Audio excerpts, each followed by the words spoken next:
Hello, everyone, and welcome back to Death Holler. I'm your host, the Reverend Dr. Death. Joining me, as always, my co-host, La Urena, and this is the follow-up to the 28 Days Later podcast. It's 28 weeks later from 2007.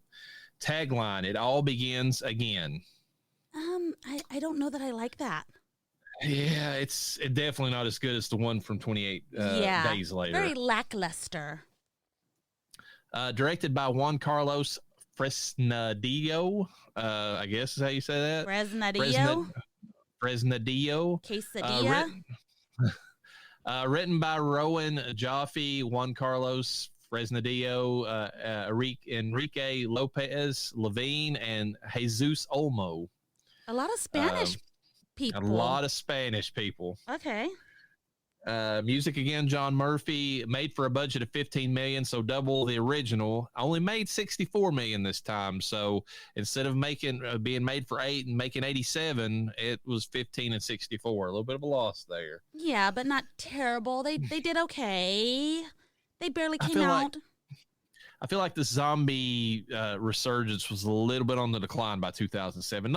It still had legs. Obviously, The Walking Dead came out. But yeah. 2007, people were like, yeah, maybe we're getting a little bit sick of zombies again. And, then The Walking Dead just drove them into the fucking ground. So. Yeah. Well, maybe it was also they didn't see Cillian Murphy in it. And obviously that one had done so amazing. So maybe they were like, this is going to be dead in the water. I don't know. Yeah, and I don't think Jeremy Renner was as big of a draw as he is now. People didn't clearly wasn't Hawkeye at that time. So, it was, and he was just kind of like a second run action guy. Maybe the Hurt Locker. I don't even know if the Hurt Locker came out by that time. That was like his big breakout role. That one, it came out in 2008. So, yeah, he wasn't even known for that yet. So, it did. And Rose Byrne, she was known by horror fans for, obviously Rosen's Insidious and all that, but she hadn't really broke out majorly. And I don't know if she still has, to be honest. Outside of certain circles. Yeah. So it didn't have a huge draw even with that. Principal players, we have Imogene Poots. I feel so sorry that she has that name. It's just terrible. She probably loves Tammy, it. Probably, I guess. She plays Tammy, the teenage sister to Andy and Survivor, daughter of Dawn and Alice. Gorgeous girl, though. She's got screen presence for days. Oh, yeah. Not only this movie, but when I remember that she was the hot girl that Anton Yelton is attracted to in Fright Night remake from 2011, I was like, oh, yeah. She's smoking hot in that movie, big time. Yeah. She was in V for Vendetta. Stop. Real important information just popped up. Her middle name is Gay. Imogene Gay Poots. Oh my God. It gets worse. God. Okay, I'm sorry I had to interrupt this broadcast, but that's fucking hilarious. I was just trying to find out a little bit more information about her. I didn't want to find out her middle name was Gay. Gay. Going back to our Lord and Savior Nick Cage, he has one of my favorite old SNL sketches where he keeps talking about. They keep rattling off whoever his female co-star is in that scene keeps rattling off names for their kid that they're going to have, and he keeps shooting it down. He comes up with names that the kids at the school would use to make fun of it.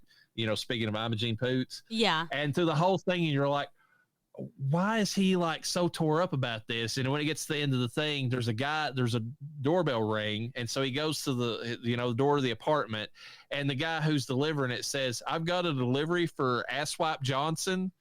And then Nick Cage says, that's As We Pay.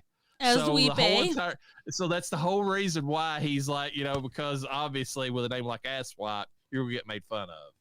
Oh my God, Imogene Gay Poots. And I'm sorry, it doesn't get any better because who the fuck in Britain or the UK is naming their daughter Tammy? That's probably true. Yeah. Okay. She was in V for Vendetta. She played, I think, like the younger version, maybe, or like a friend in that movie to Natalie Portman's character when they were like at a certain point. Okay. She was in Need for Speed. She was in Pop Star, Never Stop Popping. I don't know if you've ever seen that movie with Andy Samberg, but it's actually pretty hilarious. No, I've heard good things. It's pretty funny. Fright Night, great. That's the thing. You're always talking about good remakes or great remakes of horror films. Fright Night is a fucking amazing remake. I love the original movie, but that remake is pretty fucking good. Vivarium, which we've talked about on the podcast, which is as real life horror as you can get. Her and Jesse Eisenberg find this rant or get sent to this rant. That there is a couple. They get sent to this random suburban neighborhood in no name anywhere. Their house looks like every other house on the street. They end up being handed this child who won't stop screaming. Jesse Eisenberg goes out every day because they can't escape this place. They're trapped in it. He goes every day trying to dig a hole to try to get out of there, and then ends up spending all of his life working to dig the hole only to be killed in it. Yes. Which is, the guy going out to work. She stays home with the kid, gets no thanks for it. The kid screams at her. At the end of the day, the kid doesn't appreciate the fact that she raised it. And whenever it becomes a man in like the course of a week, it turns around and then kills her and thanks her for, sacrificing her life so that it could live. And when you get to the end of the movie, you realize it's a commentary on just like life. You're just like, this is the most horrifying movie I've ever seen, but for the wrong reason, or maybe the right reasons. Birth control. No, just kidding. Yeah. Green Room. That's a really good movie where this punk rock band plays this one gig, and it turns out that Patrick Stewart of all people, Professor X, is a neo-Nazi, and they start killing, and the band members have to try to survive these neo-Nazis trying to kill them. Okay. Unfortunately, she has marred all of her goodwill because she was in the Black Christmas remake, and not the 2016 one or whenever that one came out, the one that had Lacey Chabert and some of the other ones in there. No, she was in the one that was in 2019. That is the most woke garbage I have ever sat down and watched, period. And it is disgusting how woke it is. Terrible movie. Every guy in that movie, even the gay guy who is their quote unquote friend, ends up becoming a misogynistic graper at some point in the movie. Just saying. All about that grape. That's where these all horror about movies. That grape. Yep. Macintosh Muggleton, and that is his fucking name, which is even worse than Imogene Poots. Is it really, though? Because he's got Muggle in it, and it's very Harry Potter-ish. It is, but, I mean, that name sounds like it's made up, and it might be. It might be made up. Macintosh Muggleton plays Andy, Tammy's little brother, carrier of the rage virus, and he has heterochromia, which is where you have one eye of a different color than the other, which is really freaky, but it happens. Okay, wait, he has it. She doesn't. I thought she did. No, the daughter doesn't. He does. Okay, got it. He has nothing else to his name. Apparently, he was in this movie and then fucked off. Yeah. Whatever.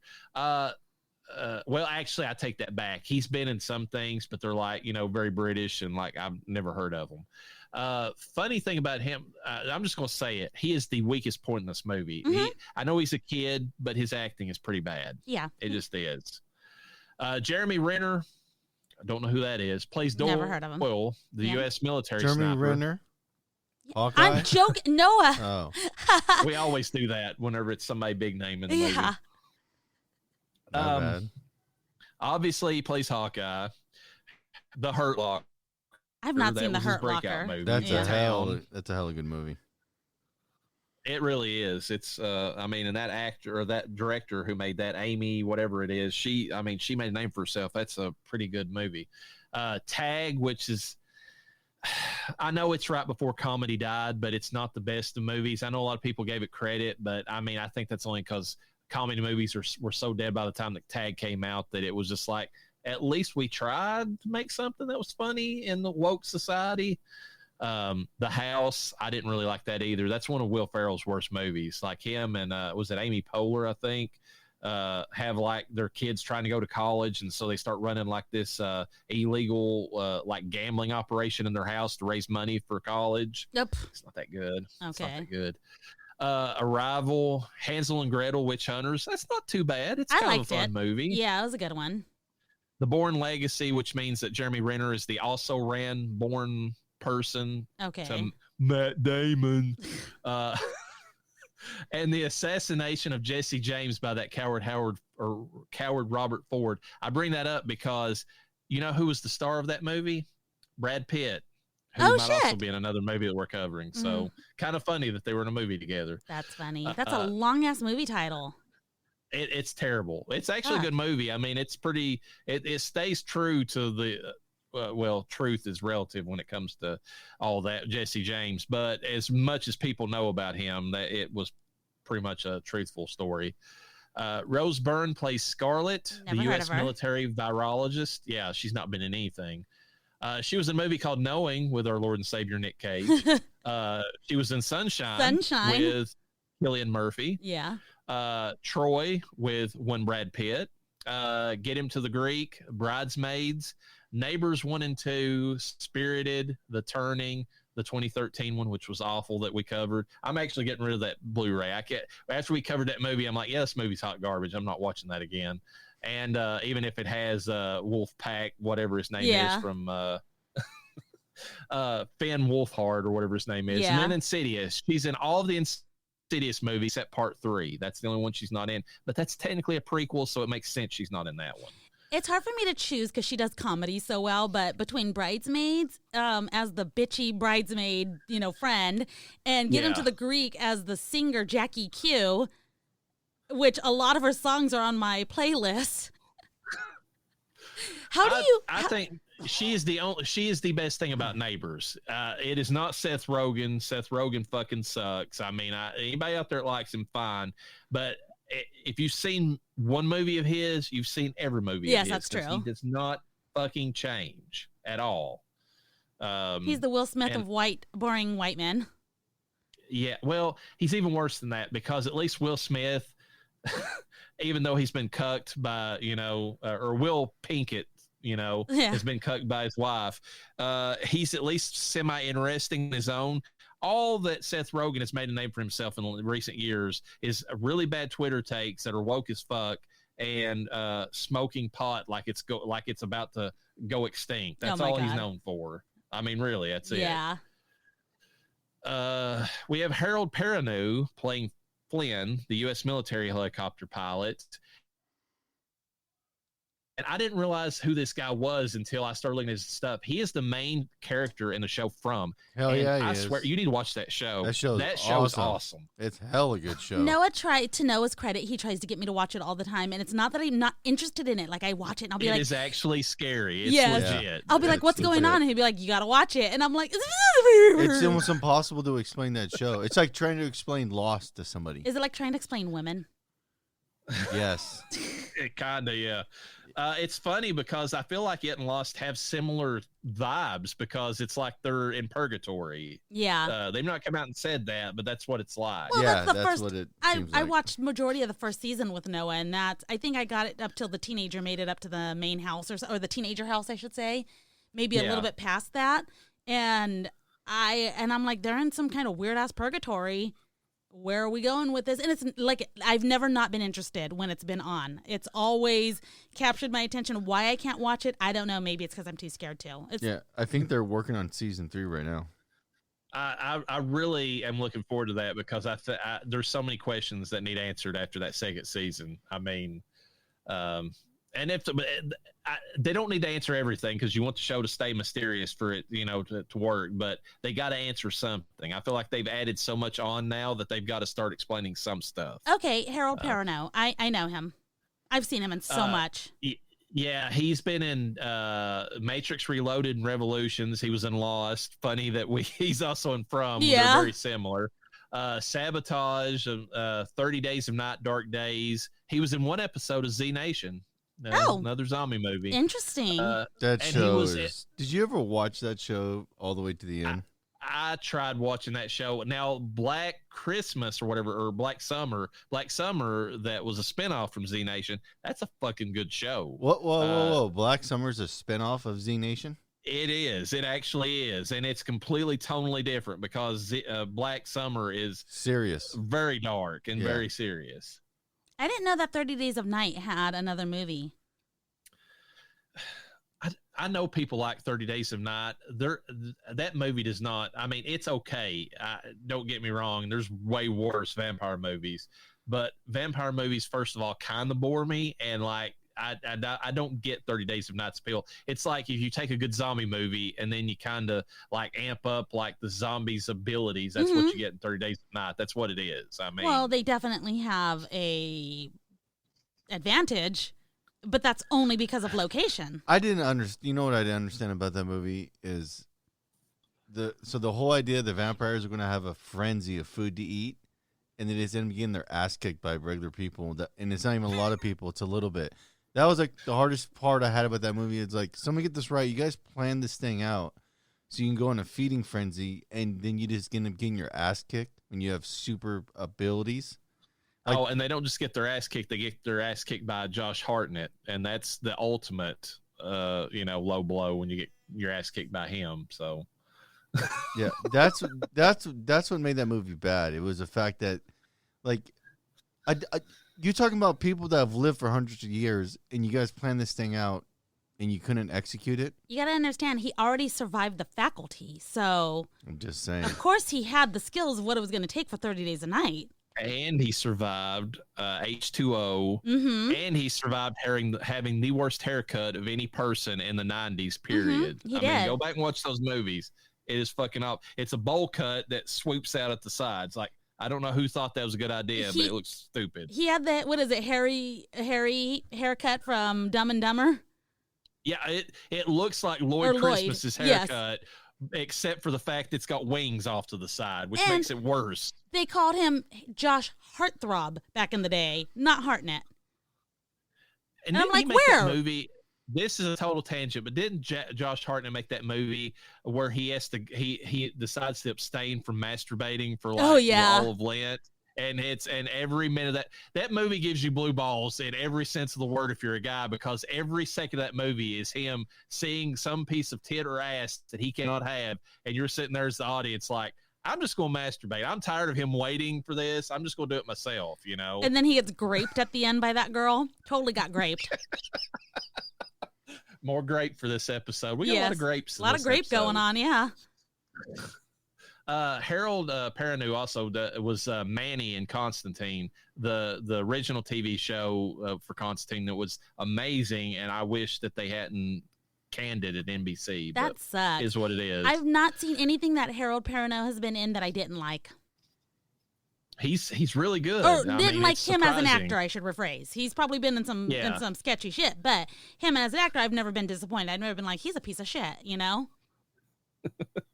Robert Carlyle, Rumpelstiltskin, Rumpelstiltskin. aka Dawn, is the guy with survivor's guilt who picks the wrong time to make up with his estranged wife. Yeah, he did. Talking about grape, isn't that a little grapey how he just went over and just started? It's like, well, you can't move. Let me just make out with you. And my husband would totally do that to me and be the doom of some fucking situation.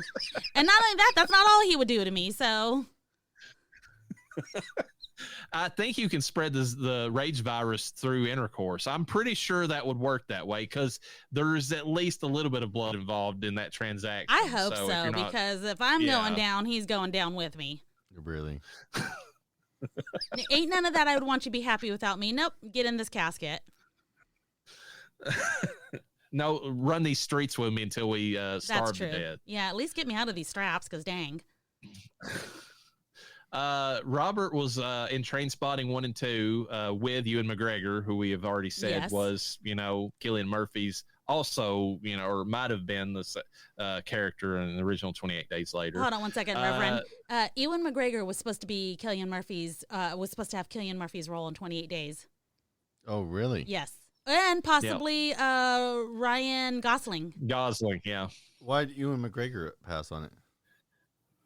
Because he was pissed at Danny Boyle for getting passed over for a movie right before that. For Leonardo DiCaprio got the job instead of him, so he was pissed at Danny Boyle that he didn't cast him. Yeah. Bummer. Yep. Well, it's not like it hurt his career. I mean, And it was obviously not. Clearly one of Killian's first roles, so we're kind of glad he got it because clearly he's done very well for himself. Yeah, it's not like Oppenheimer wasn't amazing or anything. He was in the Full Monty. Don was, or Robert Carlyle. Once Upon a Time, as we've said, is Rumpelstiltskin. He was the voice for both Dracula and Gabriel Belmont in Castlevania Lords of Shadow and Mirror of Fate. That's fucking awesome. And he was in the movie Ravenous, which is a cannibal movie. Could be covered this season, but it's technically human horror, so I guess we'll save it. Yeah, let's save it for human horror because I'm over zombies and we have so many more. We're going to have to do 2 seasons of zombies, that's for sure. Yeah, there's way more zombies than there is time to review them. Babe, do you remember when I was obsessed with Once Upon a Time? Ugh, do you remember? I fucking hate that show. Do you remember? I hate Disney and I just hate that show. That's not a Disney show.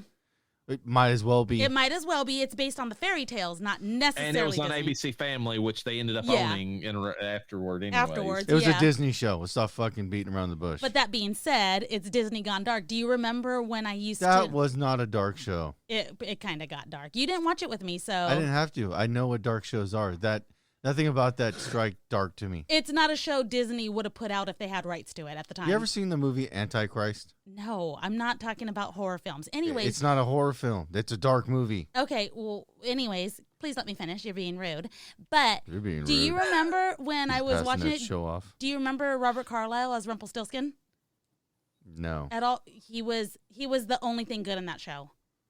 He's an amazing actor. I'm trying to remember. He was evil and good, if that makes sense. Like, he wasn't for anyone but himself. He's always been a good actor. Yeah. I like almost everything so he's in. whatever he did was always to benefit himself, but sometimes it was to benefit the people in that town as well. So as long as it benefited him. As long as it benefited him, and only if it benefited him. So hey, that's how Loki works too in the MCU, and it works out pretty well for the most part. It's like, I'll work with you if it works out for me. So exactly, and like you can't, like I said, you love to hate him and you hate to love him. So he was good in that show. We have Catherine McCormick playing Alice, the rage virus carrier, mother and abandoned wife. Man, that's rough at the beginning of the movie. I have feels for her. Like I resonate because I would be so mad if I watched my husband leave me. Like there wouldn't even be rage from the virus. I would just have rage. Are you fucking serious?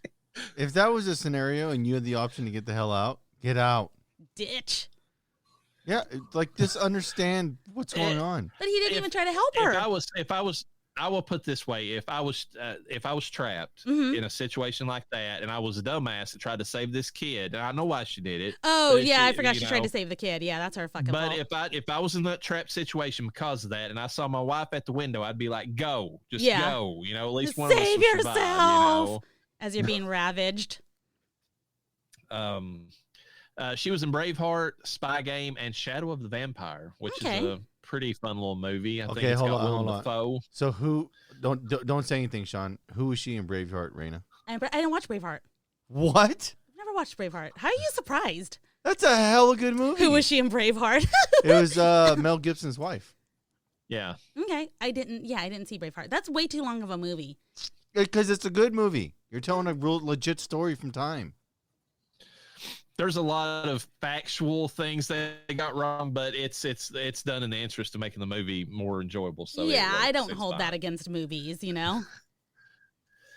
Idris Elba, don't know who that is. Never heard of him. Plays Stone, the U.S. general who does what is necessary, and I mean, I don't blame him for anything he does in this movie. It's cold-blooded, but I mean, look at what's happening, and then look, he makes the right call. He really does. Yeah. I mean.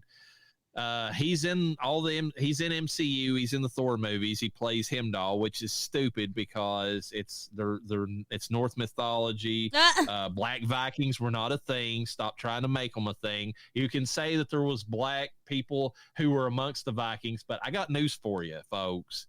They were probably not considered amongst the top class. They might have been captured and forced to do things, you know. So whatever. That's my worst thing about. Yeah.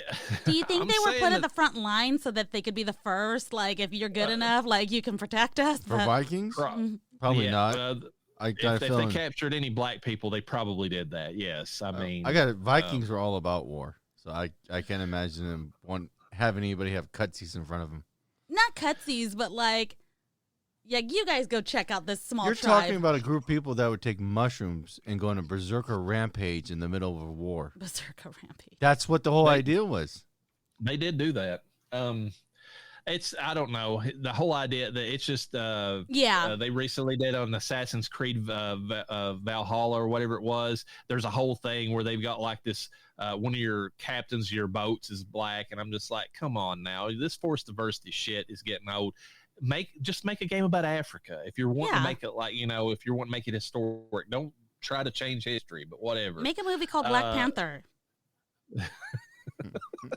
The Losers, he was in that. That was a pretty fun action movie. Fast and Furious, Hobbs and Shaw. Ugh. He plays the bad guy in that movie. So over Fast and Furious. There's so fucking many of them.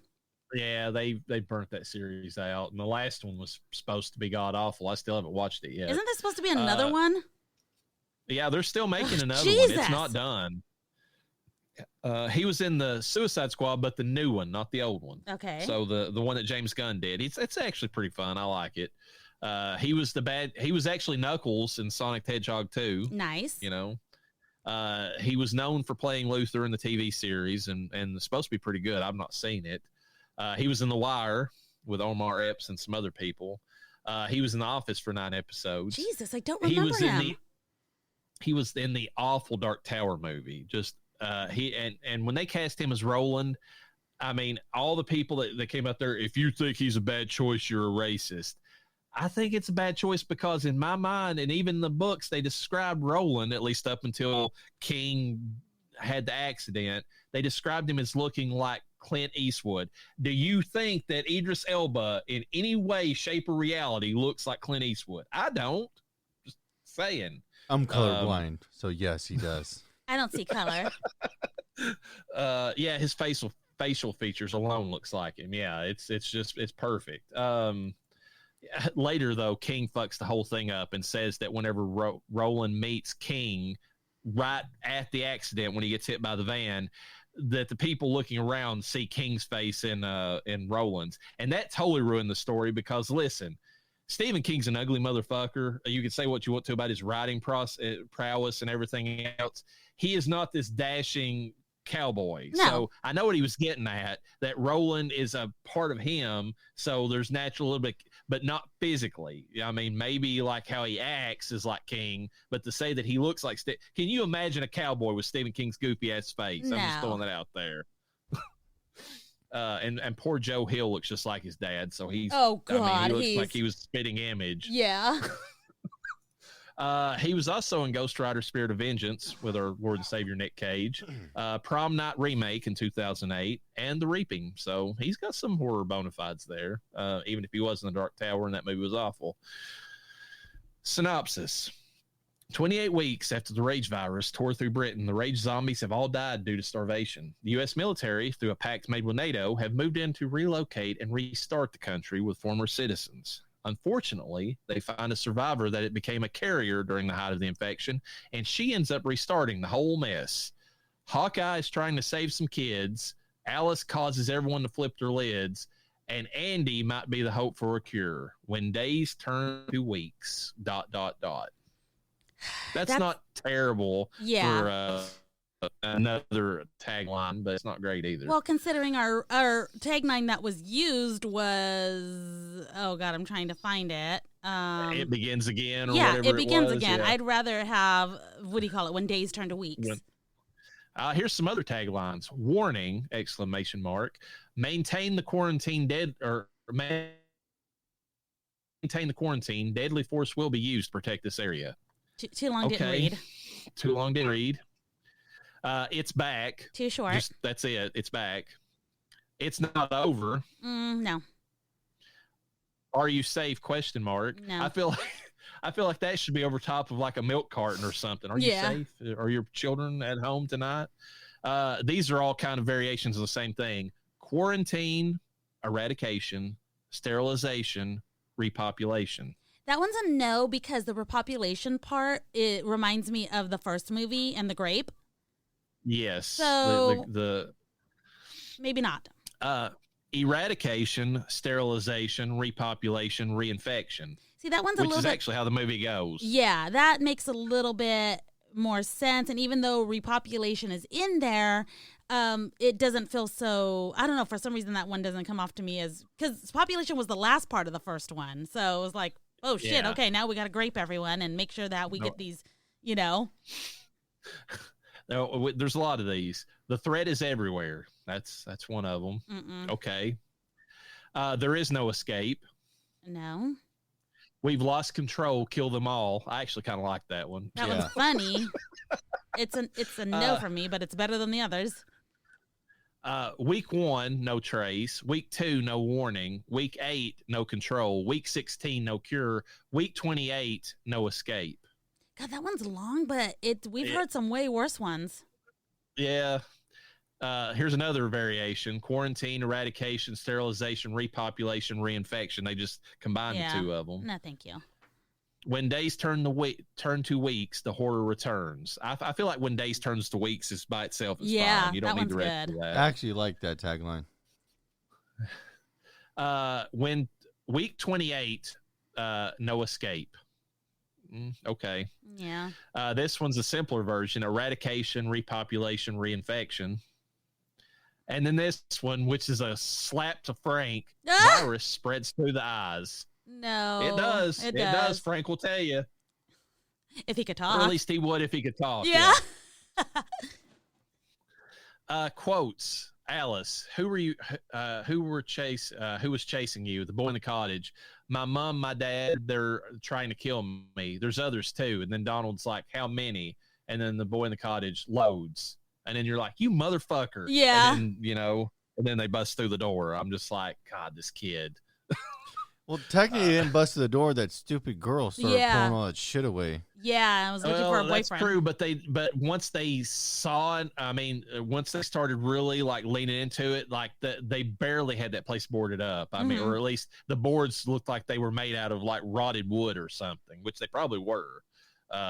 Even then, if she didn't start pulling that stuff away, who's to say what would have happened?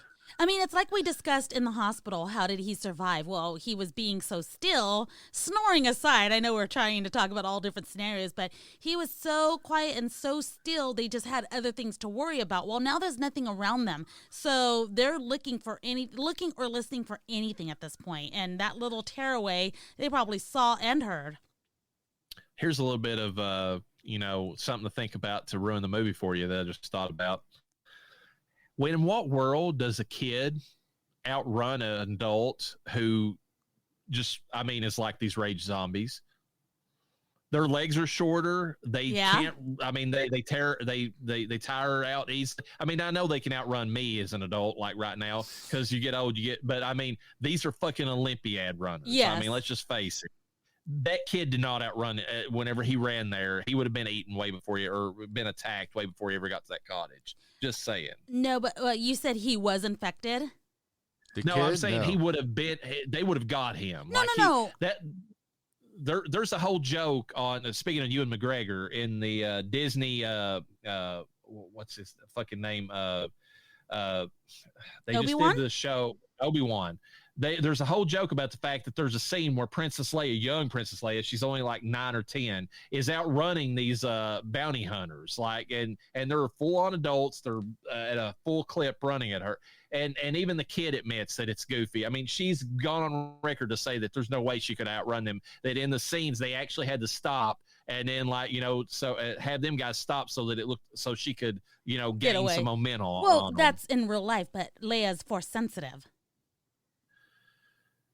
Regardless of that, she doesn't know she's force sensitive, and she only ever uses that power to mysteriously float in outer space and not die. But wouldn't you say they could use that to technically explain it away? No, I feel like they could. Because the force doesn't give you the ability to game anything. It gives you the information of potentials and stuff like that.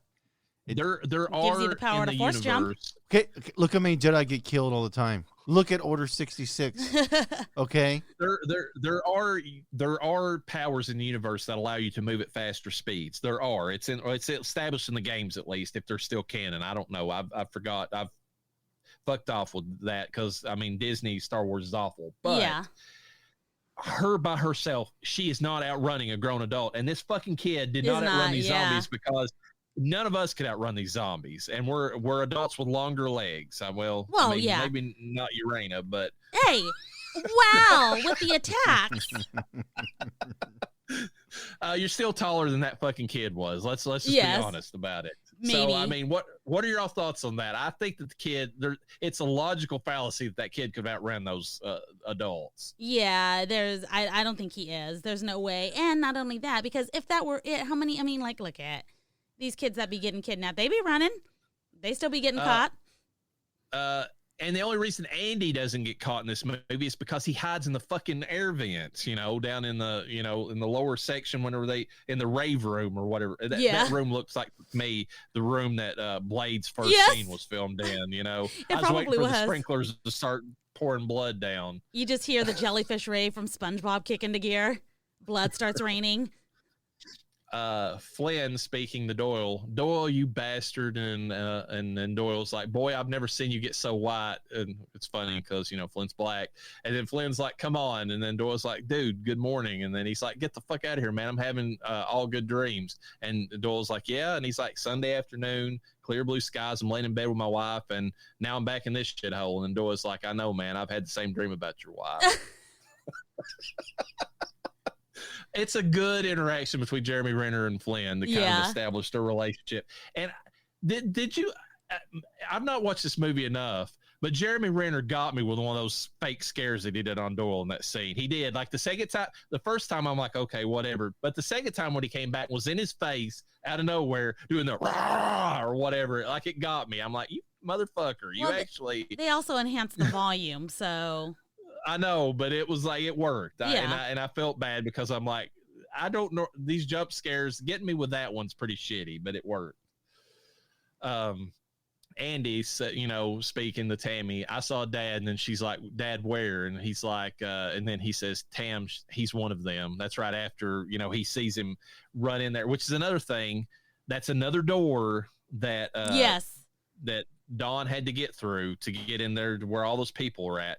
But they set it up at the beginning of the movie. Remember, they do have the line, I've got the key card that opens up everything in this place. Yes. They say that at the beginning, and then it's the Chekhov's gun of it all, because once he becomes infected, somehow he's still smart enough to use the key card.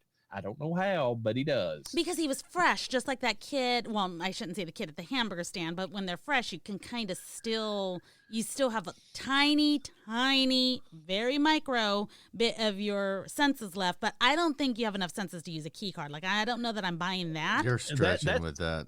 That's why I am. That's why I'm saying it's the chances are very slim. Pushing it. That's is really pushing it with a key card. That's why I say this movie fails under scrutiny versus the first movie's like I gave it a 5. I mean, I just gave up because it's nitpicking, but it's a tightly written script and all that. This one's got a lot of holes in it. It really does. Not only that, but if you could use the key card, let's say it accidentally bumped against the pad, and okay, cool, now it's working. You still have to open the motherfucking door. Yeah, or it has to be one of those doors that slides open on its own, and not every door in this compound does that. There's no way. Yeah, there's no way. It wouldn't be safe for anything that's in behind those doors if it's really a lab. I don't even know what this place is, to be honest with you. The setup is that it's like a very small, like, quarantine section off. I think they even said it was the Isle of Dogs or whatever it was. Right outside the main, like, because they didn't want the people in like a large enough area to where if some random, like rage, zombie or maybe even a chimpanzee or something could accidentally infect them. They wanted them in an area they knew was completely cleared out. Yes. And locked in and then locked in and that sort of thing. So and then they were going to steadily expand into the city and like open up more of the area once they knew it was secure. But things didn't go that way. So I got a unfortunately. question. Of the many times I've watched this movie, and maybe one or both of you can answer this question, but where were the kids? Because obviously they were not with their dad. How were they safe and protected from this? Does it They explain? got off the island. They were quarantined in, I want to say, Spain or something. I think is what Okay, they said. so they were able to get off the island in time, and okay, wow. Yeah. Which makes you feel even worse for Jim and Selena and the crew in the first movie because I know Jim couldn't have, but like Selena, that means that they didn't. I mean, she must have missed the the getting evacuated out of there or something. Yeah. For her to be trapped there.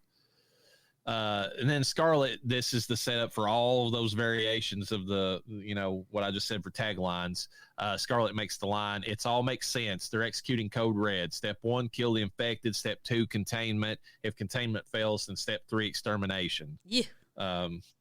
And then Stone, abandon selective targeting, shoot everything. Targets are now free. We've lost control, which is a pretty good scene for Jeremy Renner because he really well sells that, being conflicted. He's like, Yes. I don't want to shoot these regular people, but Yeah. it was so chaotic. I don't know how they were telling which ones were infected and not. I mean, There's no way to. Everyone's got to run frantically and like you're scared.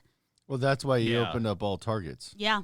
yeah, I mean, he had to. And then the firebombing. I don't hold anything against Stone in this movie. It's shitty for the survivors, but they lost. I mean, they lost the situation. They had to keep it from spreading, to and getting off the island, which it ends up happening anyways because those goddamn kids. Yeah. He did what he had to do. I mean, this movie's clearly better in the visual department just because they did film it on actual film cameras. I mean, versus the first one being on the little mini DV recorders. It's so funny. That scene at the beginning is so well done, though. That scene where Dawn is like trying to get. I mean, that's like every nightmare I've ever had about a zombie outbreak. Is that beginning with Dawn? Yes. Every room you run into, it's they're right behind you. It's like, oh well, I'm gonna go out the window. As soon as you get out the window, they're out the front door chasing you. So then you're running across the field away from them. Oh, there's a boat, and then you hop in the boat, and then they're jumping in the water beside of you. I mean, barely escaping if you're escaping, And then I don't know. I mean, it's and then of course that music, the classic Oh, music yeah. we talked about, is playing. Because is that scene anything without that music? Well, the music it's intense. It's that progression, tempo, upbeat kind of like of peril. Oh, we know. It's so good that they're using it in other films and in commercials. Yeah. Louis Vuitton. Yeah, Louis Vuitton How used does it in one that of their fit Louis commercials. Vuitton? I have no idea. Dove soap. Yeah, that's what I told Reverend. I was like, oh, well, we're going to see this on like a fucking Oil of Olay, and it's going to be like, oh, fuck, Raccoon City. Listen, if you're playing that in Oil of Olay, then your product causes zombie outbreaks. I'm sorry, exactly. but it just does by association. And the scene when everything starts to break down is really well done in this movie. Like the chaos in it. Jeremy Renner looks over. That one guy yells for him. It's like, Doyle, help me. There's 2 here. And by the time he looks over with his sniper rifle, the guy's already having his throat tore open or whatever. Like and the scene that always gets me in this movie, because I keep forgetting about it, is when he gets out of the car and he lies to Rose and he says, I'll be there. Just go to the stadium, knowing full well that they're going to fucking kill him. Yeah. And as he's pushing the car, just gets toasted with that flamethrower. I mean, like, that's pretty well done. But there's a lot of like middle part of this movie when they're repopulating that gets a little dull, I think, at the beginning before the shit breaks loose again. I don't know. I think it gives the movie context. It shows that we're doing it. We're winning. We're really turning this around. And the reality is this is about to collapse. Yeah, it's needed. Don't get me wrong. It's just there's points where I'm just like, if it wasn't for them introducing the fake scares with Jeremy Renner's like Doyle like scaring his buddy, like there would be nothing in that really to keep the tension up. It's like, because you're waiting for the shoe drop, but until Alice is introduced, there's really no threat in the movie. I mean, because she's the threat. Yeah. Trying to think. I mean. It's also, they're just like a barricade or 2 away from the city where there is a threat still, which is technically Alice, right? Well, in theory, everybody in all the infected in the city are dead from because it's way past the point that they've all starved to death. Way past. But it. are the bodies still technically around? They haven't cleared out everything. They are. So the blood on the bodies could get them infected if they get exposed to it. Yeah. Yes, there you go. So that was the threat. That movie. There's the threat, and there's also the fucking kids. Like, how do those kids get through? And they're just like, oh, some kids made it into the city. No big deal. Nobody on it. Nobody making loud announcements. No one screaming at them. Nothing. They even know about it because Doyle or somebody says, we got a couple of dogs. Yes. Or it's like, and then he's like, no, we got puppies loose, Exactly. And saying that they were kids. What the fuck? Like, what is going on right now? Like, people aren't supposed to be over there. It's hilarious though in the movie, and it's going to happen. But I mean, it's just hilarious in a dark way. That Rose, they interpose the scenes between Dawn and Alice with Rose and Stone, and he's like, "Why don't we just burn her and get rid of her? She's got the virus." And she's like, "But she might hold the secret to a cure." And then you're sitting there and you see him walk in, and you're like, and then it cuts back, and she's like, "But her saliva is still highly infectious." Yes. And then you're like, God damn it, he's going to kiss her. He's going to kiss her. And, then there you go. And it happens. Yep. It's the perfect revenge, though. Here's my question, though. He didn't do anything wrong.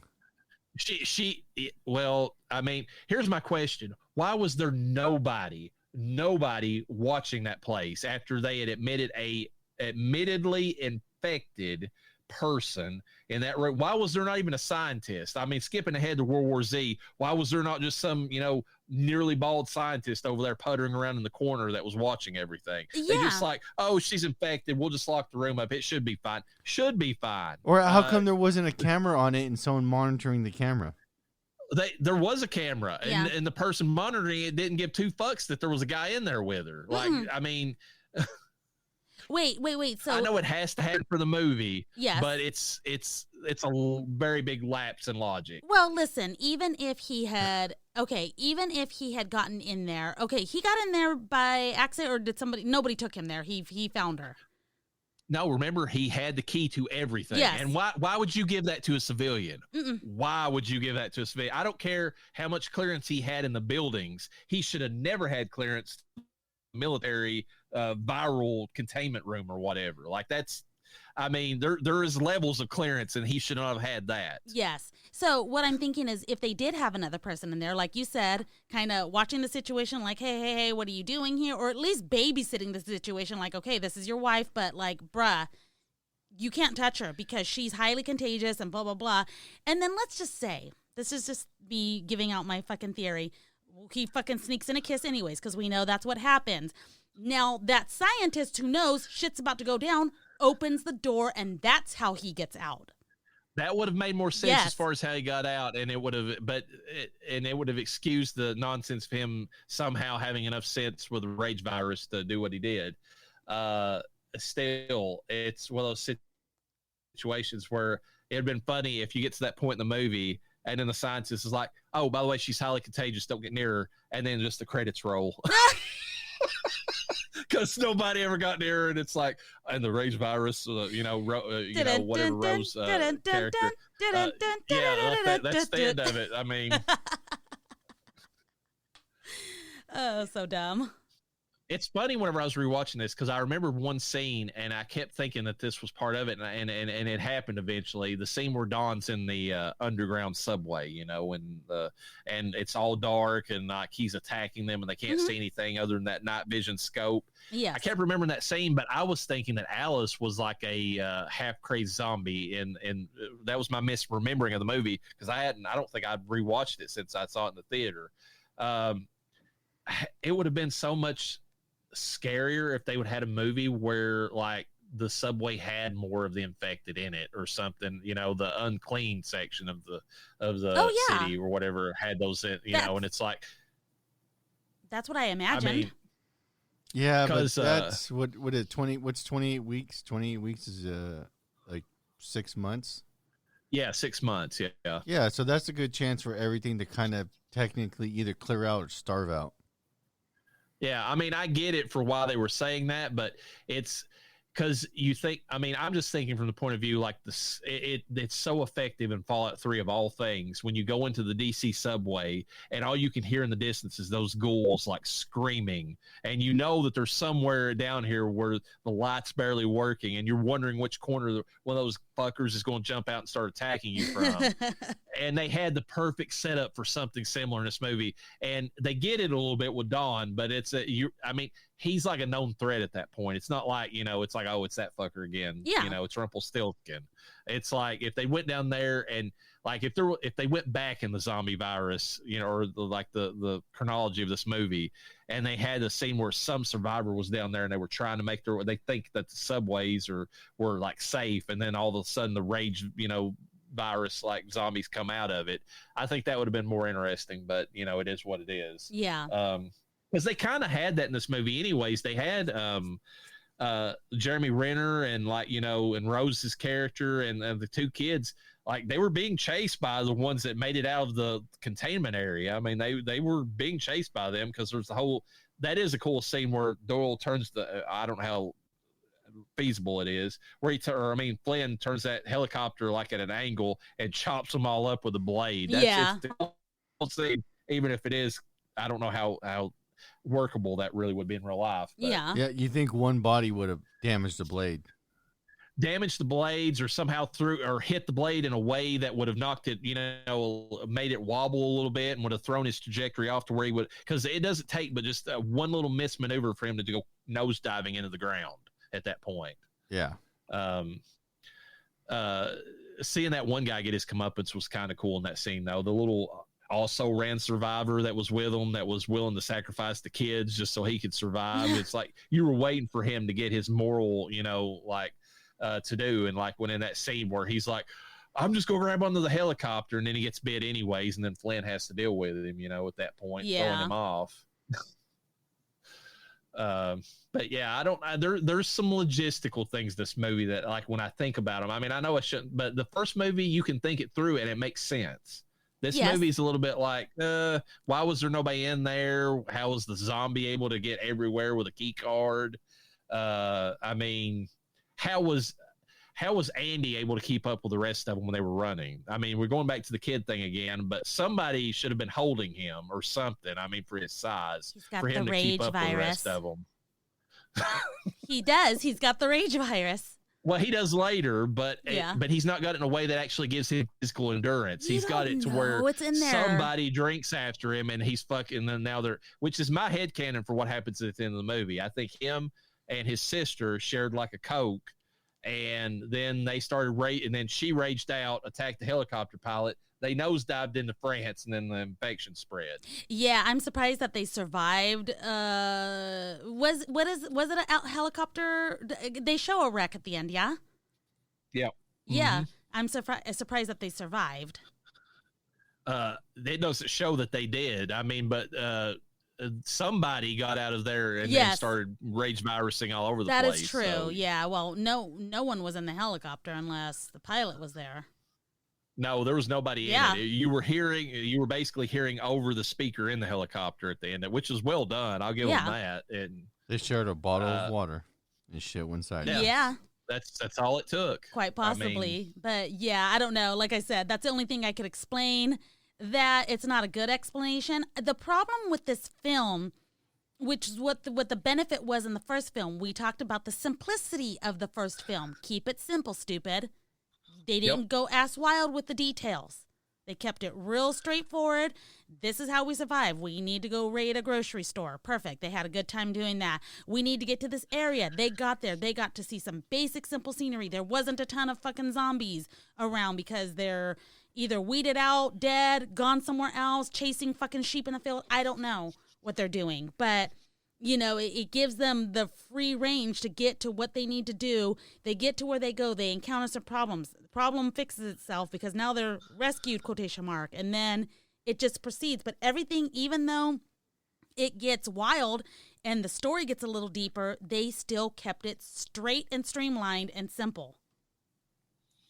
Yeah, this one, I mean, just because of the nature of the story they were trying to tell, you have to you get a little bit of fun by showing the infection, which to me is the most interesting point of the movie is that beginning. It really is. And if they would have showed more of like the survival stuff during the time before, that would have probably been a better movie in my opinion. But leave it as it may. But you got to set that up only to show that then they had a little bit of exposition about how on the screen about how they contained it. And then set up that they're, trying to repopulate, and then the calm of before the storm, and then reintroduce the zombies again. And it's like you're a little bit fatigued by the end of the movie. It's like you teased me, gave me blue balls, and then you come back and you try to finish me off. And it's like, what are you doing to me here? Yeah. I think if they would have went a different route and then just did a prequel or showed or maybe had a movie where Alice, or just showed like Alice somehow getting out of the country somehow, that she was found and they're like, oh, she's, she seems to be fine and she's one of the survivors, and then she's taken to a place and then she spreads it to like France or something. Yeah, that might have made a better movie. I don't know. I'm just saying that like the full motion, stop in your tracks, and then full motion again. It gives you a little bit of a whiplash feeling or whatever in this movie that I think kind of hurts it a little bit. Acting wise, the kid sucks. Yes. Tammy's all right, but she don't have a lot to operate off of. It's honestly Dawn and Jeremy Renner and Rose Byrne. They are the people that makes this. And then Perrineau. I mean, it's Flynn. Yes. But they're the ones that makes this movie. And then Idris Elba for what he has to do, but he's only in it for maybe 5 minutes total if he's even in it that long. Well, I agree that not agree. They have great actors except for the kid. And I think because they had either they were a great actor or they were visually appealing. Okay, we're just gonna throw that out there. And so Rose Byrne's pretty woman. I mean, even if she is dressed down in the yeah, no, understandably. And so I don't think the acting had to be kind of what it was from the first film. To be honest with you. And I'm not saying that these are not good actors. They are, but I really don't think they gave their full self in this film. No, they didn't have to, because I mean, it's like Doyle is like, I mean, he's really, I mean, I say Hawkeye whenever I was saying the synopsis, but is he any different than Hawkeye? Mm-mm. Really? I mean, he's a do-gooder who's really good at shooting stuff. I mean, it's not a stretch for Jeremy Renner to play that character. I mean, no, not at all. And then Rose Byrne, she's been more. She's way better in the Insidious movies. She really sells that motherly concern. She's really funny in all the comedies she does. You get a very subdued version of her in this movie. Exactly, yeah. And she's kind of, I know that they're trying to be a little more relaxed a little bit, because it's like, okay, well, we've got this under control. And so, there's some protocols we've got to follow. But other than that, have a great time. We're here to rebuild the world. And I don't know, it's serviceable. It's not anything terrible. I mean, even Andy is not so bad. It's like, oh God, that kid, because there are movies where I've seen kid actors and when they're on screen, a lot of people always make fun of the kid in the Babadook, and I can't really argue against that because he's screaming the entire fucking movie like he's got autism. Yeah. You didn't like that movie? No, I love the movie. I'm just saying that the kid, if you want to argue that kid should make your ovaries dry up and your balls recede into your body and make you never want to, procreate, watch the Babadook and you'll be like, I never want. I mean, it's the same. When we was talking about Vivarium, I mean, with Imogene Poots, it's like that's the same scenario. It's like, do you really want a kid that acts like this? I mean, so there are worse kids out there, and he's just fine. I mean, he doesn't. In the scenes where he should be really saddened by the fact that he's lost his father, or his father's a monster actually, and his mother, even when he's reunited with his mother in that scene, I don't get that sense of elation, like, oh my God, my mom's alive. I mean, and it's not the kid's fault. It's harder for a kid to get in that frame of mind. I mean, unless they're Haley Joel Osment or somebody who's like ridiculously good for their age. I mean, you get it as an adult, you're like, oh my God, I'd give anything to see my mom again, especially, the older you get. But like as a kid, it's like you don't think of those things, because it's like, unless you've lost your parent, and then you feel real bad for the kid in that situation, because, that's a hell of a thing to go through. But, yeah.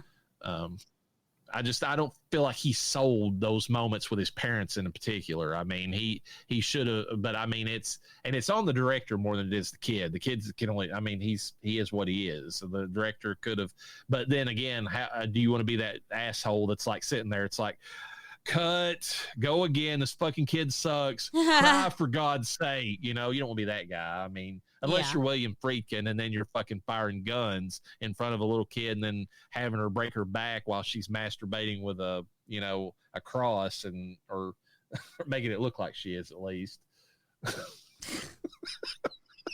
I don't know how he got away with that. I'm just throwing it out there. I feel so bad for Linda Blair. But I mean, what are your all thoughts on the acting? I mean, I agree with you, Raina. I feel like even the actors we got in this, their big name, they're doing their parts, but they're not like the first movie where they're really selling the part. Mm-mm. You know? Yeah, it's like they feel like I disagree. You think they are selling the part? Yeah, I thought the movie. This franchise is probably one of my favorite renditions of a zombie movie. No, there's no argument against that. It is one of the top ones. They are good films, but in comparison to what the actors had to make happen in the first to this one, I mean, this is a sequel. Yeah. They had amazing actors. The first film, they specifically wanted no names. They were like, no, we wanted this movie to kind of sell itself. And luckily it did. This movie did not do as good. It didn't do horrible, though. So we're not saying this is a bad film. But what we're saying is the actors, like, what do you think about them? Like, did they do everything they could? You think they gave their best performance they could for this type of film? I think they did, minus the kid. Yeah, the kid is a kid. But outside of that, I feel like all the actors pulled their weight. They're not terrible. I don't feel like, I mean, I don't think there's anything that Jeremy Renner did in this movie that beats anything Cillian Murphy did in the first movie at all. Like, I mean, he did the role. He's an American, good guy. And I mean, and he's very charismatic. When he dies in the movie, like I said, you feel it because he's established a good character. It's just the issue of like, I've seen, like, it's not, compare his performance in The Hurt Locker versus this one.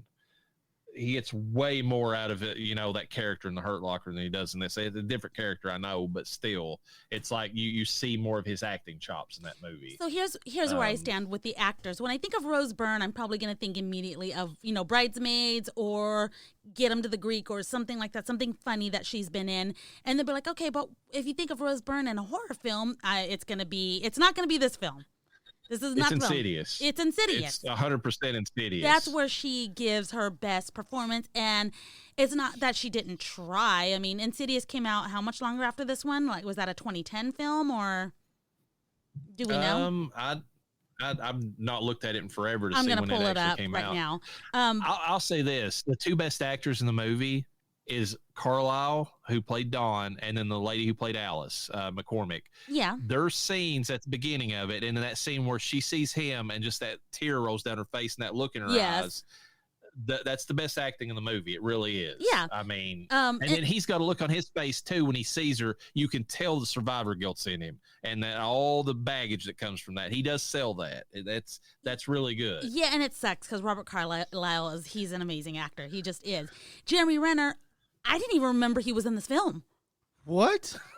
He doesn't stand out to me in this film. I'm not saying I don't know who Jeremy Renner is. He's the one thing I remembered just because of his name. I'm like, I remember just the fact he was the guy that pushed that car and got lit on fire. That was rough. Yeah, but look at, I'm not saying that wasn't great and everything, like, cool, but like it's not what I think. And when I think of Jeremy Renner, this film isn't going to stand out to me. It's not going to be like, oh yeah, he was in 28 Weeks Later. I don't know. I guess to me, Robert Carlyle obviously is always going to be the one that stands out to me. And the kids, shockingly, and they were not amazing.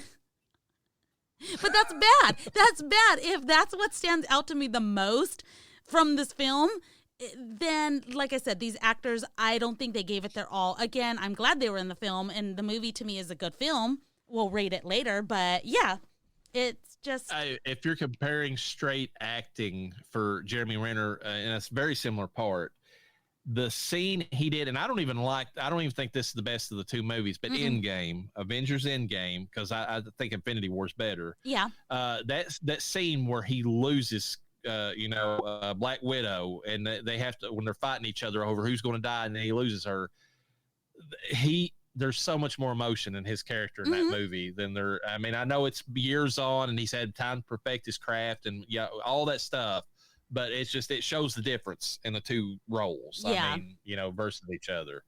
Because he's at the point where, like, I mean, in this movie, I mean, who is he really that connected to in this movie that would give him more of a, I mean, because Flynn's his like only real like major connection. Like, he don't even, this virologist, he just meets her on the fly. These kids he's trying to protect, but his only real like, person he knows in the movie is Flynn. Yeah. Period. I think, honestly, like, I'm not trying to shit on this film at all. I don't want people to get the wrong idea.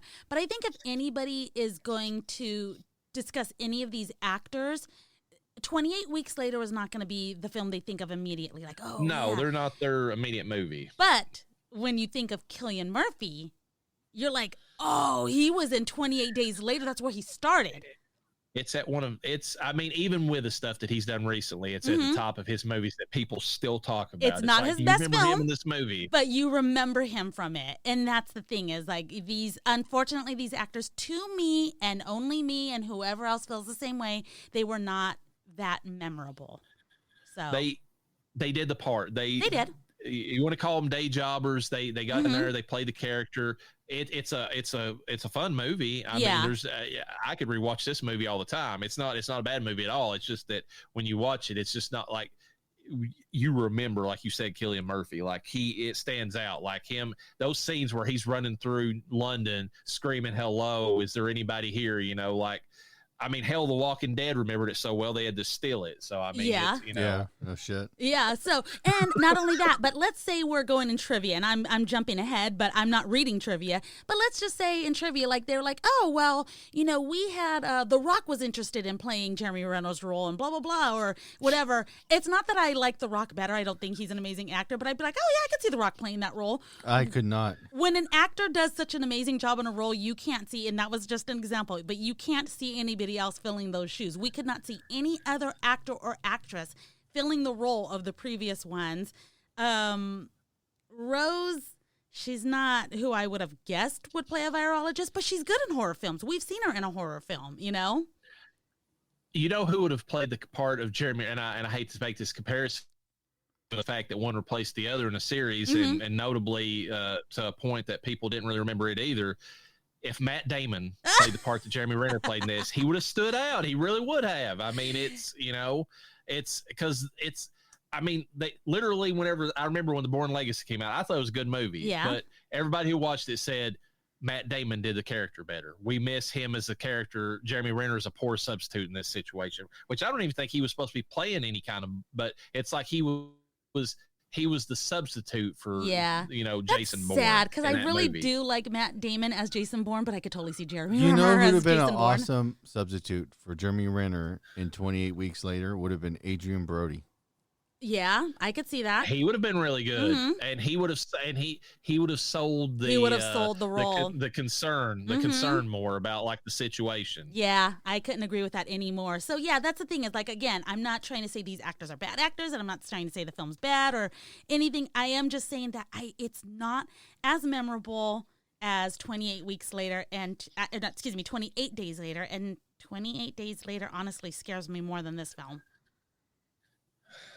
Yeah, because when the shit starts in this movie that, I mean, the stakes are lower until they're not at the end of this movie, in the sense that, okay, if this virus breaks out again, yeah, and it does, spoiler alert, it's the small group that they've brought back in. Yeah, that's who's going to die. That's it. It can't get off the island, because the military is there, and those snipers are pretty damn effective, and they're doing their job. And then the air raids the air bombs and the fire bombs and all that, and the gassing. That's another thing. You can kill these zombies with gas. I mean, that's it's way easier to kill than Romero zombies. Yes, it's just a virus. They're not zombies. They're not undead. Yeah. Does it ever clarify that at all in the movie? Yeah, it shows whenever they're running the gas in the streets, it shows some of the infected running, and they drop dead from the gas. And not only that, but in the first film, you didn't have to shoot them in the head. If you could damage their organs enough to where they die, they die. They die like humans. Yeah. Which means they can drown. They can, I mean. I feel like you guys are being loose with that. No, it's established in the movie. Anything that kills a person kills the rage zombies. They're the only thing is that they are super quick and they seem to have, because of adrenaline rushes or whatever, they're stronger than normal. Kind of like, the stories you hear about pregnant women lifting cars off of their, or women or mothers lifting cars off their kids that are trapped or whatever. They have that going for them, which is worse than Romero's zombies, but you can literally kill them any way you can kill a human, which is a lot of ways, I noticed it from the first film alone, but it's also established in this the gas that is shown killing several of the rage infect in this movie. The funny thing is that I noticed this is skipping ahead to World War Z a little bit. Okay. This is tangent. If you fell off of a large building, even if you're undead, like they establish, wouldn't that destroy your body enough to where you shouldn't be able to run? Technically. I think it would. Yeah. Your body's broken. It doesn't matter if you're a zombie and you're unalive. If we've seen we've seen broken zombies with limbs cut off that they can still move, but guess what they can't do? They can't move very well. And they're definitely not running like they do in a certain scene in World War Z where they fell like so many stories straight splatted to the ground or on top of a bus and then still get up and run like it's nobody's business. Whatever. Okay.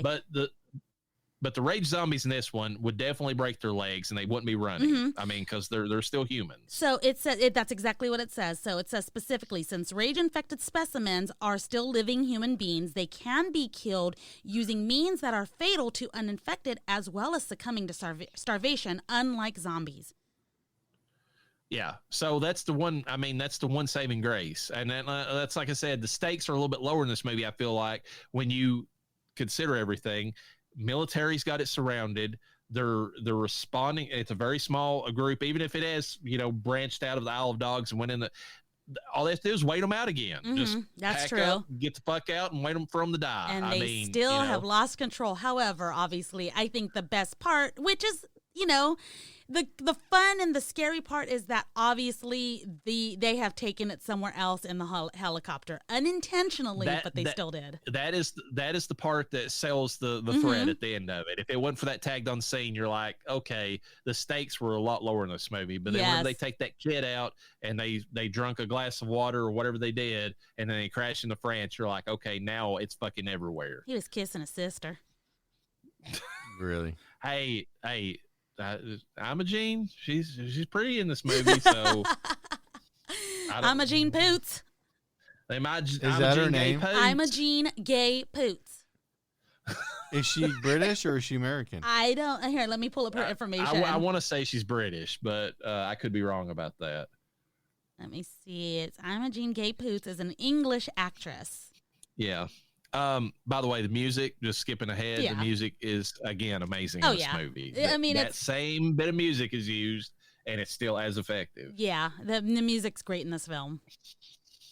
But yeah, that's my biggest issue with this movie. It's like there's a lot of things that they did to make the movie work that if they would have did something just a little bit different with the plot, it would have worked as well and it wouldn't have had the inconsistencies. Like the first movie was that's really, it's like you said earlier, Urena, the simplicity of it.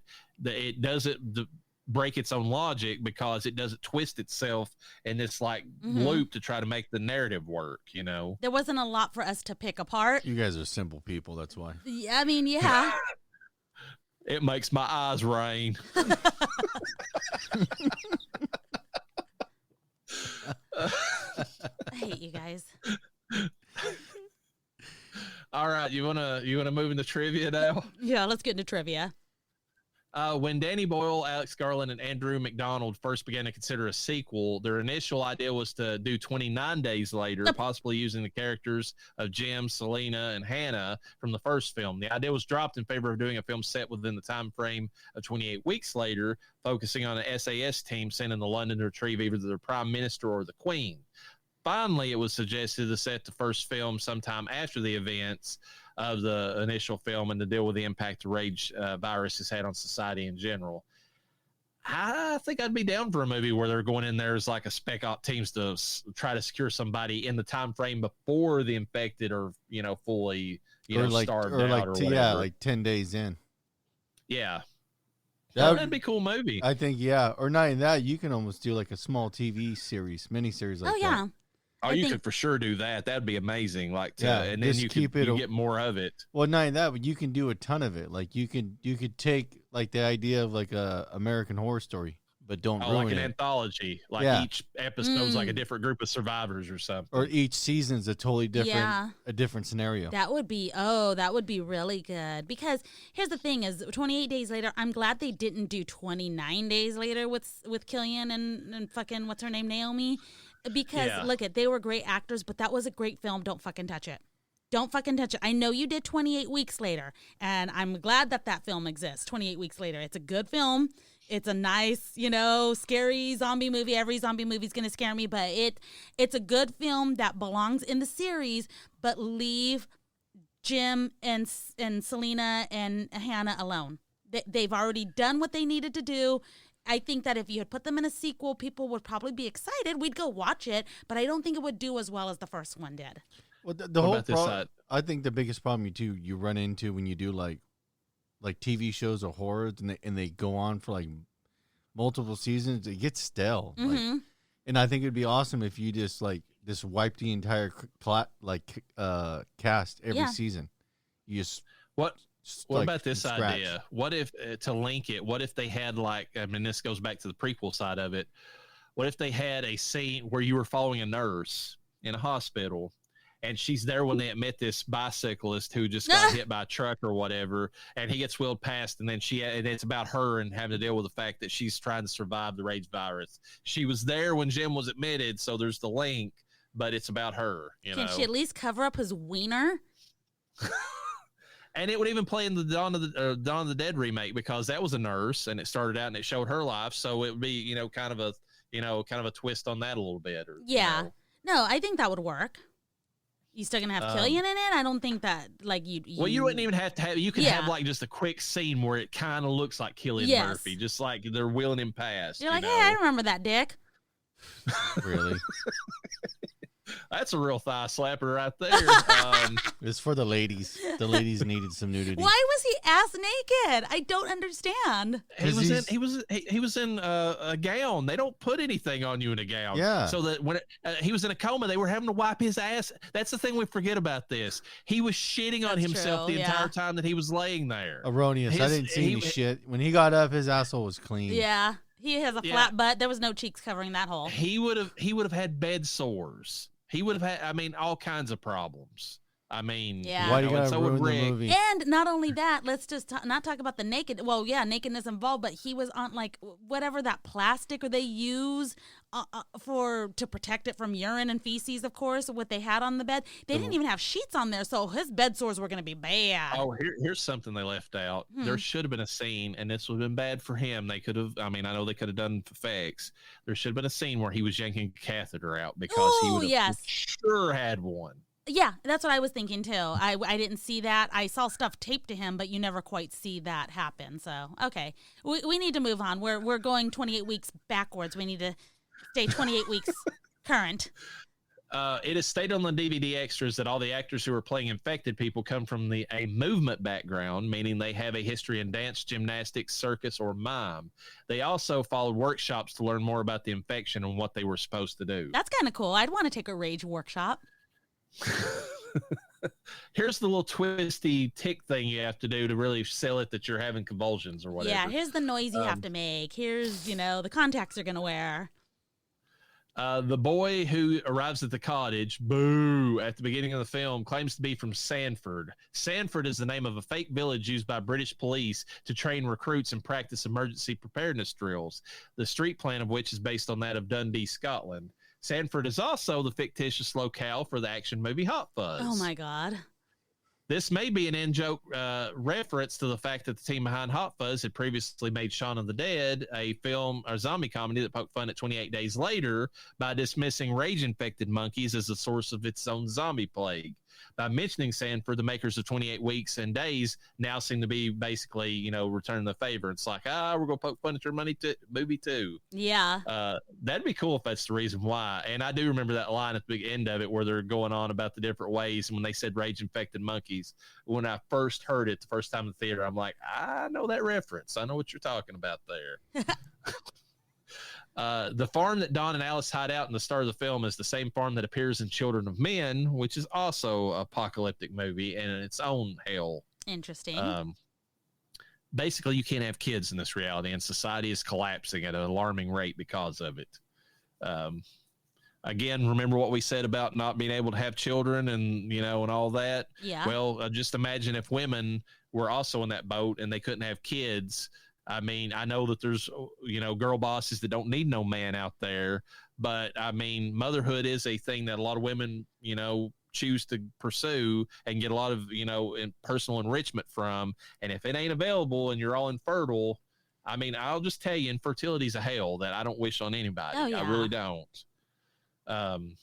So that's a good movie. If you saw that one, Noah, Children of Men. Yeah, what it's all the women are infertile, I think is what it is. Yeah, and there's and then the one whore that they find, drug whore, by the way, at the beginning of the movie is the one that's pregnant. Yeah. Robert Carlyle had turned down the Christopher Eccleston part in 28 Days Later. I wonder why. That's an interesting tidbit. I wonder if he was busy doing something. He probably was, yeah. How weird would it have been to have him in there instead? I mean, I think Christopher Eccleston sold the shit out of it, but Robert Carlyle could have easily played that part, I think. Who was Christopher Eccleston again? The major who told him that grape was on the table. Remember? Oh, God. I mean, it would have worked. It would have worked. I could totally see him doing that, which is unfortunate, but I'm glad he didn't. I do like him as Don better. I'll just put it that way. Danny Boyle couldn't direct the sequel because of his commitments to Sunshine. Cillian Murphy and Naomi Harris couldn't come back for the sequel either because of other commitments. Cillian Murphy for Sunshine, so it's kind of interesting. Sunshine was the one with Bruce Willis? No, Sunshine was, I mean, similar concept. It wasn't, but it was like they were going to restart the sun or something like that, or going to try to do something like that. I thought Bruce Willis was in it, or maybe I'm wrong. I didn't think he was. I think he might, in my mind, I think he might be coming out of, course, Armageddon or whatever it is, but, or whatever. I think he was in Armageddon, wasn't he? Yeah, the whole idea of restarting the sun made me laugh. I was thinking, it's like, there's not enough helium and hydrogen. That's why the sun's imploding. It's like, how are you going to pump that volume of that element into there to make because even if you jumpstart it, there's not the atoms you need there to create. Well, even energy. if you do that, you start talking about all the just the gravity effects alone would probably be ridiculous to overcome, because when it starts imploding, it starts pulling, starts to become a black hole basically to a certain extent. So it's going to destroy anything that gets close to it. Yeah, you're going to run into the event horizon where nothing can escape the gravitational pull of the implosion. Robert Carlyle, between 2001 and 2003, he was in 2 movies. One of them was called The 51st State, and the other one was Once Upon a Time in the Midlands. I've never heard of that. Once Upon a Time, funny. Yeah, exactly. Yeah, so I'm guessing maybe that was the reason he wasn't able to. Oh, he was in another movie called Black and White in 2002. So he had quite a bit of movies going on. I just don't think time allowed him to be in the first. What was that one? The documentary of Michael Jackson? Yeah. Black or white. Shamon. Millennium Stadium in Cardiff doubled for the interior of Wembley Stadium because at the time of filming, the interior of the newly built Wembley was still under construction. Visual effects were used to turn the seats red and make the grass appear untended. That's kind of cool. According to director Juan Carlos, composer John Murphy had only 2 weeks to compose the entire score of the movie. So if he reused the score, that makes perfect sense.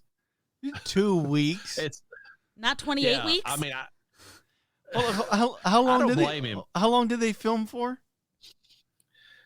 I don't know if I've got that information here, but I know that it was a lot longer than that. Well, I guess I'm usually- saying, well- like at least a month. That seems like reasonable. Unless he's composing beforehand and they're doing the scene to the music, which that happens. We've heard of that. But I'm thinking likely is they finish the film, they're like, here you go.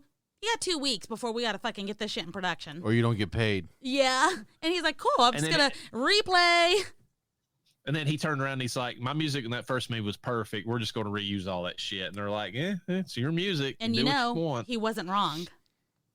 No. I wonder if he got paid it- good for even though he rehashed all the music. He's got to be because that song is still being used. It's still in play and so many other things that he's got to be getting some kind of fucking what?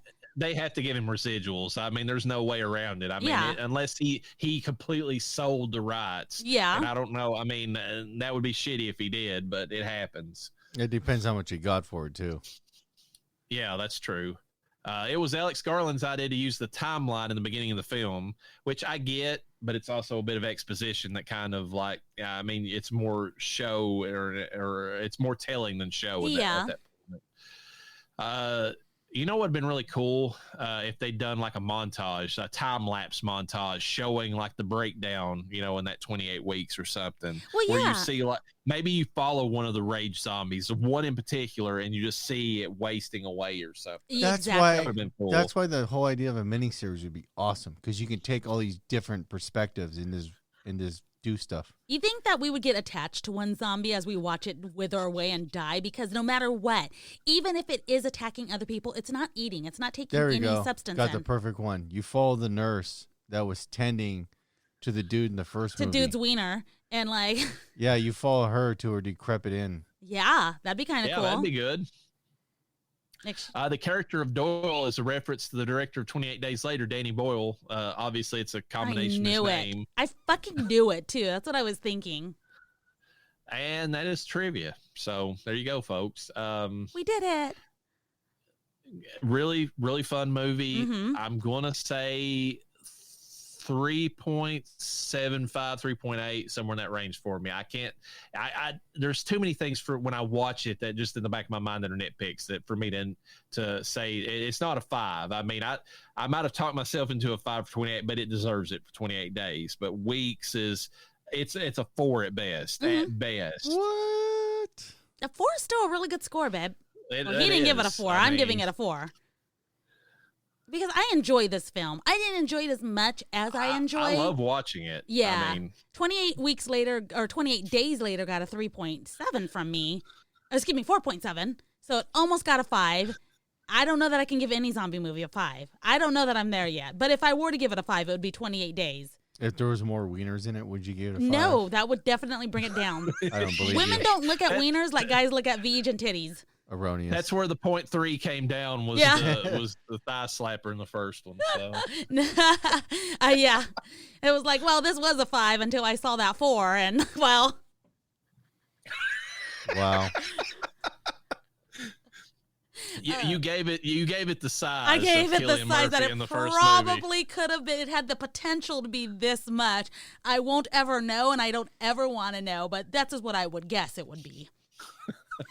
You imagine your parents showing up to see the premiere. And your dick and- is and- just. Yeah, your dick's just chilling. I don't even want my parents to see my veg, to be honest. Like, Dad, just don't go see that film, okay? And then, but then you also have to have that awkward moment where your parent looks over and they said, I've seen that all the time when you were a baby. It's not like I'm not seeing Yeah, that but before." not And with, then like, you're- Killian Yeah, had I a It's a know, whole. little but different you- to see it when it's all grown up. I know, but that is a conversation that people have. It's like when you're walking through there and you're all embarrassed and like, and your parents accidentally, almost catch you like nude or something. And like, in a context of a bathroom, there's like, well, it's nothing I've never seen before. And it's like, shut up, Mom or Dad or whatever. Yeah. It's like, that's gross. I I'm would grown never up want to hear a now. dad hearing that to a daughter, but my mom still does that shit to me, and it's Yeah. disgusting. Think about that. That's a little creepy. It's I would never say that to my son. Like, well, son, I saw that a lot when I was. No, nope, I don't want to see it. Like, I can just I'm imagine, running though, and screaming down the hall. I could just imagine Cillian Murphy, and she probably wasn't that old, but like his little old, sweet mother yeah. who's like a grandma type now, sitting there drinking her tea, and then she's like, oh, there's your little pea bird, you know, and like P-bird. he's like, you know, he's like, Mom, like, please stop. That or they have a movie night and she invites all her friends because she's so proud of her son. And he didn't warn her that not only is his schlong on display, but he has to wear a merkin to show how much it's grown because he's been laying in bed the whole time because he's got some bush going on. He's got more bush than what's her name has in 50 Shades of Grey. What's her name? He's got more bush than he has beard hair, and that's Yes, a he sad does. statement Yes. for him. It is. He is like grown out, and he'd probably use that excuse. He'd probably like, "Well, guys, like I had a lot of bush. Like, there's more behind that bush." There wasn't. Hey, we're still talking about 28 days over 28 weeks. And we That are. kind of proves our point. So, I mean, I'm just saying. Oh no! Oh my God! No, I don't even want to think. All about right, it. Noah, what's your assessment of this movie? I gave it a 4.2. That's good. That's a good one. Yeah, it's not a bad film. No, it's not. It's not that, but it just re-engineered the whole genre. Like that 28 series has just it to me it breathed a ton of life back into the whole genre. Which is sad because this film financially didn't do as well. It did good. It did great, but it did not do near as well as 28 Days. And so we're trying to figure out where could it have gone wrong. It wasn't the actors. A lot of it's the marketing. Yes. I don't feel like they ever marketed these movies good. Well, 28 specifically didn't. They wanted it to market itself. 28 Days. Now, weeks. You know what other movie? I mean, obviously World War Z, we've included it on here. It clearly influenced that. It clearly influenced Dawn of the Dead. It clearly influenced Zombieland because they are mad cow. Going back to the whole thing that inspired Danny Boyle to do this was mad cow was one of them. They are mad cow infected people, technically zombies in that. I mean undead, but they run just like because the whole thing that Columbus says is cardio because you got to outrun them. So I mean the running zombie, like you said, it did reinvent the whole genre when they put it in there. Yeah. So I get. I mean. But I still agree with Romero, and I mean, and I hold the man. I mean, because he made them. I mean, he made zombies, so he has some say so in this. If it's an infected human and they can run, okay. If it's undead, they should be shambling at some point. Even if it's not at first, they should slowly degrade into shambling zombies at some point. Yeah, and this, if nobody else caught on, these are infected humans. They are not zombies, but. They are in World War Z. They're undead, and it's kind of shit that they're running like good as dead though in this film. I mean, they're not like you said. They're not coming back from it. No, there's no cure. I mean, can you imagine though if they made it in 28 years when they do make it, if they come up with a cure? Somehow that kid survived and they found him or whatever, or they found somebody else with apparently heterochromia, and that's what the barrier thing was. And they invent and cure, and like all the people that you watched that you personally, I mean, because this is something I always thought about in a zombie movie, the survivor's guilt. You killed your parents because they attack you or whatever. And then they come, just like we was talking about with The Mist, it's like that ending where the military rolls up and they're like, okay, we've got the virus cure. We can pop it to anybody. And you're like, I just fucking killed my parents, man. What are you talking about? Like that, there's a movie there, Yeah. Well, time to start over. New wife, new kids, new you. Wow. It's a new year. Oh my God. This movie, I can't put on 28 Days Later and just sit down and watch it. No, she was fucking panicking like a dog and the fireworks going off. I told her I'm the same way. I've seen that movie so many more times than 28 weeks, and I told her in 28 days I still in that scene where they're out there in the ruins and they're sleeping out under the open sky. I'm nervous as fuck during that entire scene, even though I know they don't get attacked during that part of the movie. I'm not a fan of that scene. I mean, I like the scene. I'm not a fan of the movie in terms of it's hard for me to watch. It's good. So I'm not just going to put it on, or it's not going to show up on TV, or the husband and the kids, they're going to be watching it one day, and I'm going to be like, I love that movie, and then I'm going to go into the kitchen and make some food because I'm not going to watch it, versus 28 weeks later, for whatever reason, although it still scares me, I am not going to pretend that I am a Braveheart watching this film. I can watch it. It is something that can be on TV, and I'd be like, okay. Fucking, I'll watch it. I think it's the peaceful middle part, and it's the reduced stakes that allows you to enjoy it more. Because if you get inside the movie, it's worldwide, or at least you think so in the first movie, even though you know better once Yeah. you've watched it. They present it that way. In the second, when you know it's isolated, you know it's just there, so it's a little bit easier to. It's like, oh, I'm in America, I don't have to worry about this. Yeah, you know? exactly. Safe behind this TV. Yeah, I do think I agree to a certain extent. I could watch both of them if they're on at any point in time, but I think if part 2 was on, it'd be more like I call them my Major League movies. If Major League is ever on TV, I don't care what part of the movie it's in. If it's halfway done, I want to watch it to the end to see Wild Thing throw that pitch at the end of it when he finally gets it right. It's the same thing with 28 Weeks Later. If I see Jeremy Renner, he is charismatic. I mean, if I see him up on the roof, doing his sniper shooting thing, it's like, all right, I'm going to sit down and watch this. Yeah. I'll have missed the beginning of the movie, though, Yes. which is a sad thing because that beginning is fucking awesome. Oh, yeah. It's one of the best parts. But, I mean, there's a lot of good parts in this movie. A lot of funny parts that are not intended to be funny, but hey, But, yeah. So anything else we want to say about this one before we wrap it up? Babe? No, it's an awesome movie. It should be in your top 5 zombie movies. It should be in your pirate digital downloads because you can't get it on physical media. Yeah, right what now. the hell? You're not able to purchase this at all?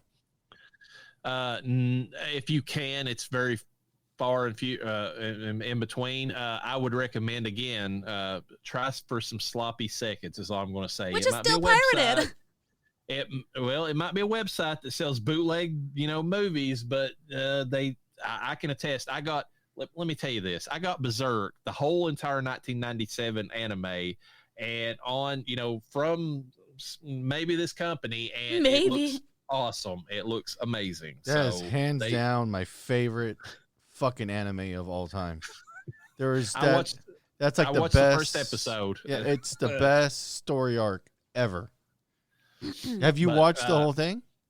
Not yet. I started the first episode. Also, if you really like Mike Flanagan, and if you follow this podcast, you know that we do, you might be able to buy at times every single thing he's ever done on Netflix, since they're not going to release them on physical media, apparently. You might be able to buy those too. Just saying, if you want to own them. So they did say they're coming out with 28 days and 28 weeks on